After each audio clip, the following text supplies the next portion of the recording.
Ô mes frères, ô mes sœurs, aimons-nous, toujours aimons-nous, toujours.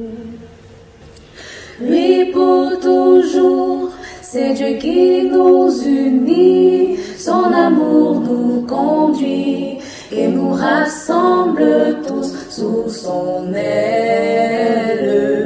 Par le lien de l'esprit, soyons toujours unis. Ô mes frères, ô mes sœurs, aimons-nous, toujours aimons-nous, toujours.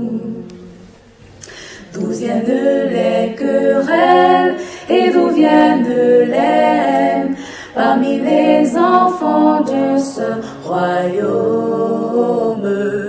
Dans la vie nouvelle, brûlons ces choses vaines. Ô mes frères, ô mes sœurs, aimons-nous, toujours aimons-nous, toujours.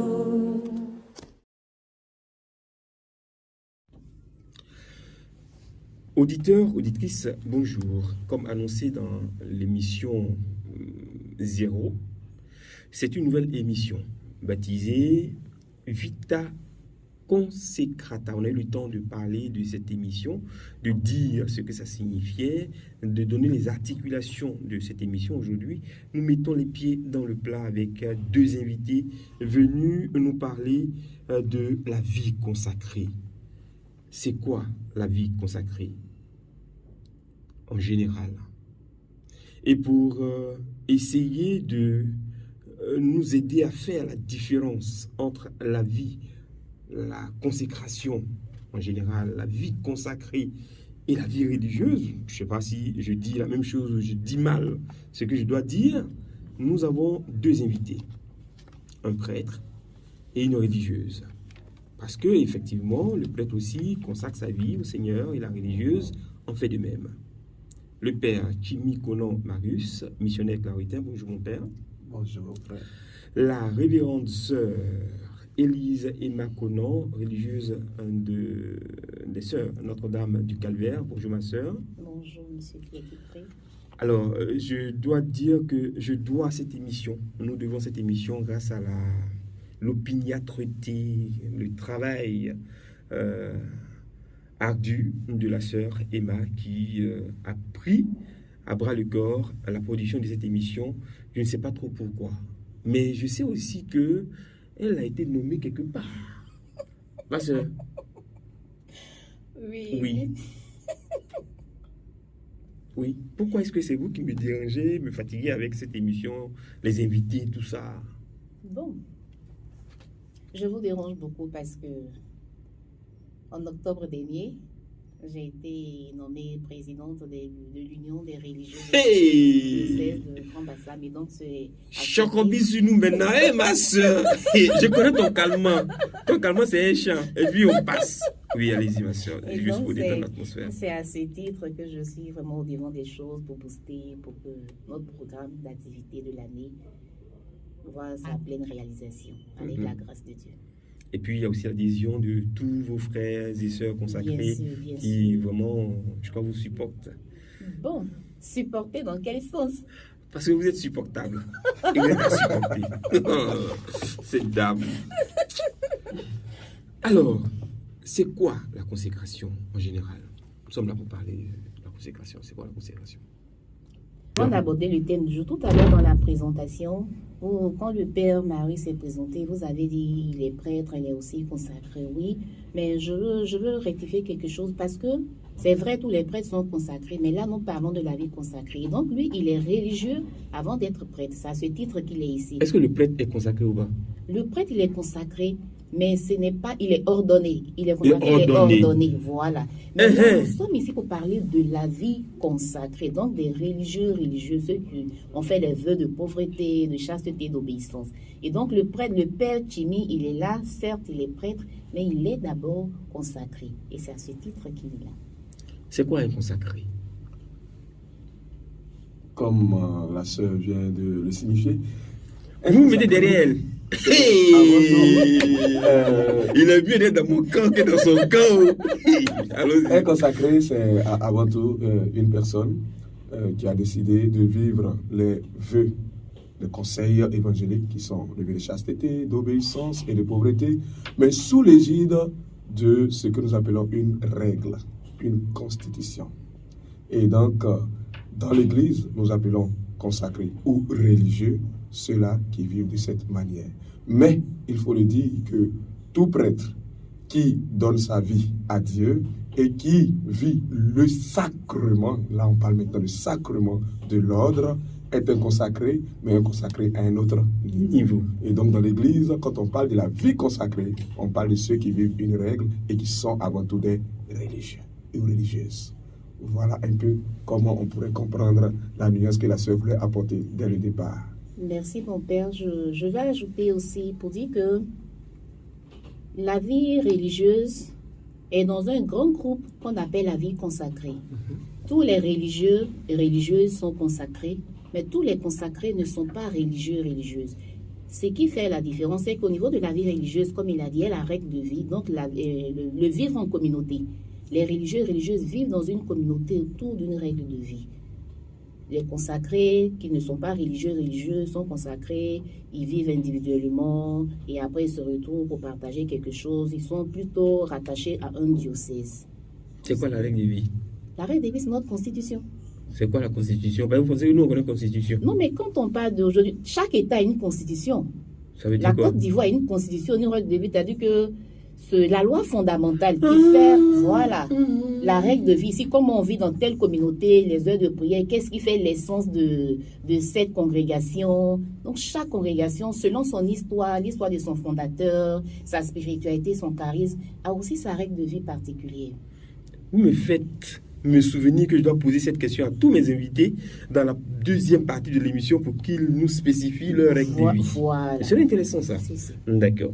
Alors donc, dans le dynamisme de la présentation générale de la consécration, je vous écoute nous faire une catéchèse. Allez-y. Merci, monsieur Kipré. Il faut dire que la consécration n'est pas la... Donc vous aussi, vous avez une règle de vie? Ah oui, nous avons une règle de vie.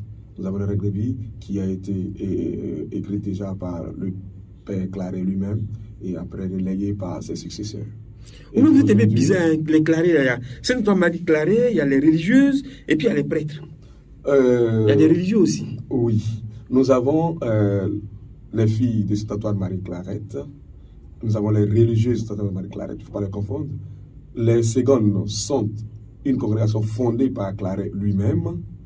Et nous, la branche masculine. Et il y a aussi les filles de Sainte-Marie Claret qui sont, elles, fondées par un claretin. C'est-à-dire un claretin, un prêtre comme moi, a eu une manière spéciale de vouloir vivre le charisme claretin et donc a fondé une branche féminine encore à l'intérieur qui sont celles que nous connaissons bien ici dans le diocèse de Grand-Bassam. Du Grand-Bassam. Voilà.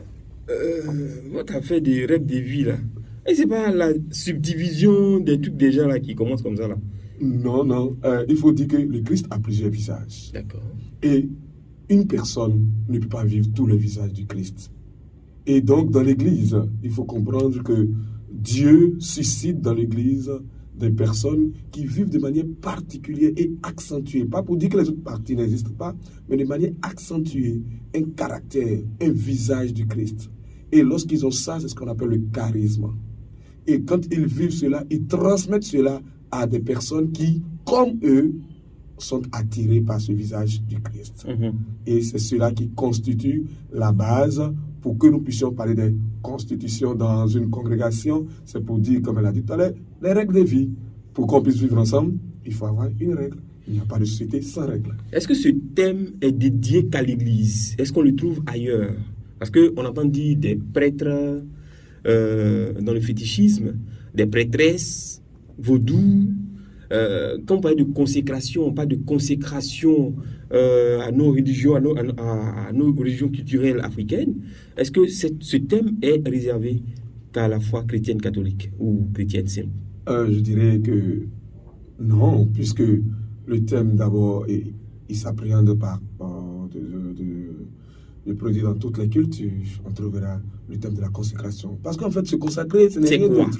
Ce n'est rien d'autre qu'être mis à part mis à part, dédié, voilà, mettre quelque chose à part pour un service bien précis. Et donc, lorsqu'on parle de la consécration dans nos cultures, il s'agit des personnes que, selon leurs croyances ou ce qu'elles vivent, qui ont été mises à part pour ce service-là. Et dans la vie consacrée, nous savons que notre consécration est fondée avant tout dans ce que nous appelons la consécration baptismale, qui est avant tout le sacrement. Et donc, de par cette consécration qui fait de nous des chrétiens, parmi ces chrétiens-là, il y a des personnes encore que Dieu suscite pour qu'ils puissent se consacrer de manière particulière à approfondir ce baptême que nous avons tous reçu. C'est de cela vient donc ce que nous appelons aujourd'hui la vie consacrée. Donc la vie consacrée, ce n'est pas un autre sacrement, c'est une manière approfondie de vivre ce que nous avons reçu dans la consécration baptismale. Mais il faut dire que dans cette consécration à la vie religieuse, qui est un approfondissement de la vie baptismale, nous recevons à notre tour, je dirais, un appel particulier. Comme on l'a dit tout de suite, la sœur a reçu un appel particulier qui fait qu'elle est calvarienne. Moi, j'ai reçu un appel particulier qui fait de moi un claretin, et il y a bien d'autres. C'est pour dire que c'est avant tout un appel lorsqu'on parle de consécration. Mais l'appel est à plusieurs niveaux. Nous avons tous reçu l'appel au baptême, consacré. Voilà. On entend même chez les laïcs aussi parler de consacrer à Marie, de consacrer à la Sainte Famille. Et puis, il y a cette prière qui court, je te consacre tout ce que je suis, tout ce que j'ai, c'est pour toi, voilà, tout ça. La prière de Sainte-Marie Grignon de Montfort. D'accord, ma soeur, allons-y. Donc, en termes de consécration, quand quelqu'un dit, je me consacre à Christ, qu'est-ce qu'il a le droit de faire, qu'est-ce qu'on n'a pas le droit de lui faire, ainsi de suite. Je vous écoute. Ok. Quand on dit qu'une personne est consacrée, comme il a si bien dit, cette personne est mise à part pour un service, pour un culte, pour quelque chose de bien précis. Et comme tu as été mise à part pour cette chose, tu ne peux plus faire que cette chose. D'où les exigences de la consécration. On peut draguer une religieuse. Oui, comme il y a un chant... On peut draguer une religieuse. Bien sûr. On peut la draguer. Nous sommes dragués. Pas qu'on peut, mais comme on le dit, vous savez, notre société a horreur de l'interdit. Quand on dit on ne fait pas ça, c'est ce qu'on veut faire. Donc quand on voit une religieuse, on sait qu'on ne peut pas épouser une religieuse. Mais qu'est-ce qu'on a à draguer une religieuse? Il faut aussi nuancer, parce que apprécier une religieuse pour dire, ma soeur, vous êtes belle, vous êtes vraiment très belle, ça ne veut pas dire qu'on t'a dragué.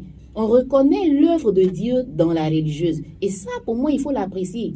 Pas parce qu'on dit la religieuse, elle est belle, qu'on a dragué la religieuse. Mais il n'empêche qu'il y a des religieuses qui sont draguées. Ma question est-ce qu'on peut draguer une religieuse? Genre, est-ce que j'ai le droit de draguer une religieuse? Quand on drague... Est-ce que j'ai le droit de draguer une religieuse? Tu n'as pas le droit de draguer une religieuse, parce que quand on drague une personne, on aime la personne et l'aboutissement, c'est le mariage. Mais tu ne peux pas épouser une religieuse. Donc tu la dragues, c'est pourquoi? Donc tu ne peux pas draguer une religieuse, mais n'empêche qu'il y a des religieuses qui sont draguées. J'ai pas entendu. Je dis, on ne peut pas draguer des religieuses, parce que l'aboutissement de la drague, logiquement, c'est le mariage. Quand on aime quelqu'un, on apprécie la personne, on veut fonder foyer avec elle, donc on va vers elle. Mais quand tu vois une religieuse, elle l'a déjà consacrée, elle ne peut pas être mariée, donc quand tu la dragues, c'est pourquoi? Donc logiquement, on ne peut pas draguer une religieuse, mais en réalité, il y a des religieuses qui sont draguées. C'est ce que je dis. Bon, faut t'asseoir. Mon père, est-ce qu'on peut draguer un prêtre consacré, un religieux prêtre? Qu'il soit religieux prêtre, qu'il soit prêtre simple, qu'il soit religieux tout court, il faut savoir que, comme elle a dit tout à l'heure, quand tu es consacré à quelque chose, et ici on parle de la consécration au Seigneur, on est tous d'avis que dans cette consécration, il y a des exigences. Et dans chaque consécration avec ces exigences, dans notre cas, nous savons que l'Église demande à ce que nous puissions comprendre que l'aboutissement d'une relation amoureuse soit de pouvoir fonder une famille qui passe par le mariage religieux. Mais, puisque les prêtres et les consacrés et les religieuses et religieux sont situés dans la catégorie de ceux D'autres, Jésus, quand il en parle en Matthieu 19, il dit qu'il y a des personnes qui ne vont pas se marier parce qu'ils sont appelés pour le royaume des cieux. Et voilà, il nous donne des catégories de personnes. On situe donc, l'Église situe donc les religieux dans cette catégorie. Par conséquent, on ne peut pas et on ne doit pas draguer un prêtre, une religieuse ou un religieux. Mais comme la sœur a dit, ce qu'elle voudrait faire, c'est de dire, elle parle de l'état du fait, qui est un fait malheureux que nous constatons, pour nous donner l'état de ce qu'il doit être. Et donc, je dirais ici, pour répondre de manière précise à votre question, si une personne est consciencieuse, elle devrait comprendre qu'on ne devrait pas draguer un prêtre, une religieuse ou un religieux. Et si moi, une sœur me drague, est-ce qu'une sœur peut draguer je dirais que, un jeune homme? Je dirais ceci. Vous savez que nous sommes ici dans le cadre de ce que je viens de dire tout de suite, dans le cadre de ce qui doit être fait. De ce qui doit être fait, il ne faudrait pas que nous puissions confondre les individualités qui peuvent s'exprimer dans des faiblesses particulières avec ce que l'institution nous demande de vivre. Et la vie consacrée nous invite surtout, si vous voyez ce cas de figure, à prier encore pour cette personne, parce que ce que la vie consacrée est aussi appelée à faire, c'est de montrer que nous sommes des hommes, des femmes, certes, mais nous vivons en collaboration et en conformité et en coopération avec la grâce de Dieu. Donc tout ce que nous vivons, nous ne le vivons pas parce que nous sommes très forts ou très fortes, mais c'est parce que nous avons avec nous la grâce de Dieu sur laquelle nous comptons. Ma fille, si un prêtre te drague, il faut lui dire, on l'a dit à l'émission qu'un prêtre, il est consacré, il est dédié, il est tabernacle. Donc, il ne faut pas dire, comme c'est mon père là, c'est pour ça que j'ai dit oui. Lui, là, il faut lui dire non. Il faut désobéir. Il n'y a pas de confession pour ça, là. Il faut désobéir. Comme c'est une religieuse, là, c'est pour ça que j'ai dit oui. Il faut désobéir. Si désobéir, là, il n'y a pas de péché. Il faut désobéir. Voilà. C'est un peu ça, ce qu'on vient de dire. Claire. Juste. Gros français, vous avez parlé, bonsoir. Juste. Papa dit, regardez-les. Ils sont beaux, elles sont belles, c'est vrai, mais ce sont des fruits interdits. Voilà, il faut savoir les apprécier, il faut les accompagner, il faut les aduler, mais ne les faites pas chuter, ne soyez pas occasion de chute pour les personnes consacrées. C'est ce que tu m'as dit de dire que j'ai dit. Oui. Et j'ai bien dit. Très bien dit. Il faut compléter maintenant. On a le professeur. Bon, on parlait des exigences, des exigences de la vie consacrée, comme le Père l'a si bien dit. Dans toute vie, il y a des exigences. Donc, la consécration en Église, c'est la consécration à Dieu. La consécration à Dieu qui est l'imitation du Christ. Et donc, le Christ lui-même, bon, je ne vais pas déjà aborder les autres thèmes, je vais tout faire pour rester dans mon thème, pour dire que les exigences de cette consécration-là, on n'est plus nous-mêmes, la volonté de Dieu que nous recherchons. Et donc, il y a notre moi qui va tomber pour chercher la volonté de Dieu, pour l'accomplissement du projet de Dieu dans notre vie. Et ça aussi, je pense que dans toute forme de consécration, dans toute forme de consécration, et même quand je prends un fait banal, et dans nos cultures par exemple, quand on va dire que cette jeune fille, elle est mise à part pour les communions que nous connaissons tous, elle n'est plus elle-même. Elle n'est plus elle-même parce qu'on lui dira, par exemple, ce vendredi-là, tu dois porter tout blanc, tu dois mettre un pagne à la poitrine, te promener partout avec du kaolin. Même si elle ne veut pas, pour ce qu'elle a accepté, elle va le faire. Et une autre aussi exigence, c'est que, ou bien une autre nuance qui n'est pas une exigence au niveau des deux consécrations. Dans la consécration religieuse, Dieu appelle. Et Dieu appelle, il donne la liberté aux jeunes filles, aux jeunes garçons de dire, oui Seigneur, tu m'as appelé, me voici. Ce qui n'est pas forcément le cas dans d'autres consécrations où c'est presque une obligation, où quand le jeune ou la jeune fille a refusé, il aura beaucoup de sorts, elle ne pourra plus se réaliser. Mais en Église, ce n'est vraiment pas ça. Dieu appelle, il donne la grâce de répondre. Tu es libre de dire oui, Seigneur, me voici, ou de dire non, je pense que je vais réaliser mon propre projet. Mais je pense qu'il serait mieux de réaliser le projet de Dieu dans sa vie. Est-ce qu'on peut imposer une consécration à un jeune, une jeune fille? En Église? Oui, en l'église, mais en fait, on parle du thème de la consécration en général. En général.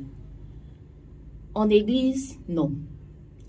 Mais dans d'autres cultures, on voit qu'effectivement, c'est imposé. Parce que lorsque la jeune fille refuse, ou bien le jeune garçon refuse effectivement cette initiation, on voit après les conséquences.